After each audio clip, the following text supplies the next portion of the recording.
പാലക്കാട് കണ്ണാടി higher secondary school വിദ്യാർത്ഥി ജീവനൊടുക്കിയ സംഭവത്തിൽ നടപടി. ആരോപണ വിധേയയായ അധ്യാപികയെയും പ്രധാനാധ്യാപികയെയും സസ്പെൻഡ് ചെയ്തു. അധ്യാപികയുടെ മാനസിക പീഡനത്തെ തുടർന്നാണ് 9ാം ക്ലാസ്സുകാരൻ അർജുൻ ആത്മഹത്യ ചെയ്തത് എന്നാണ് ആരോപണം.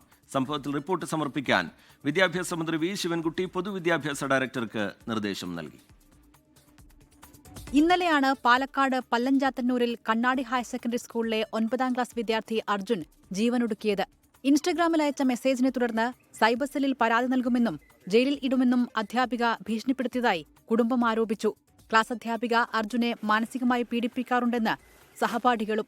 ഇൻസ്റ്റഗ്രാമിൽ കൂടി ഇവർ വേറെ എൻ്റെ അക്കൗണ്ടിൽ കയറിയിട്ട് ഇവനെ മോശമായ വാക്കുകൾ യൂസ് ചെയ്തു. അപ്പോൾ ഇവന് വേറെ മോശമായ വാക്കത് അത് സ്കൂളിൽ പോയിട്ട് അവൻ്റെ മാമ സ്കൂളിൽ പോയിട്ട് സോൾവ് ആക്കി വിട്ടത്.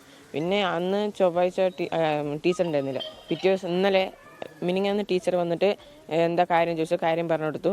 ഇത് കുറ്റമാണ്, 1.5 വർഷം ജയിലിൽ കിടക്കണം, ഇല്ലെങ്കിൽ 25,000 രൂപ ഫൈനാകും.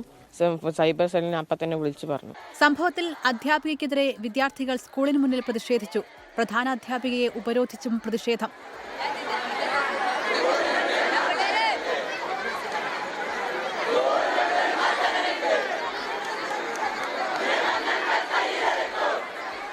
എന്നാൽ വീട്ടിലെ സമ്മർദ്ദമാണ് വിദ്യാർത്ഥിയുടെ മരണത്തിന് കാരണമെന്ന് പ്രധാനാധ്യാപിക. വിഷയത്തിൽ ഇടപെട്ട വിദ്യാഭ്യാസ വകുപ്പ് സംഭവത്തിൽ റിപ്പോർട്ട് തേടി. ഇതിനു പിന്നാലെയാണ് ആരോപണ വിധേയ അധ്യാപിക ആശ, പ്രധാനാധ്യാപിക ലിസി എന്നിവരെ സസ്പെൻഡ് ചെയ്തത്.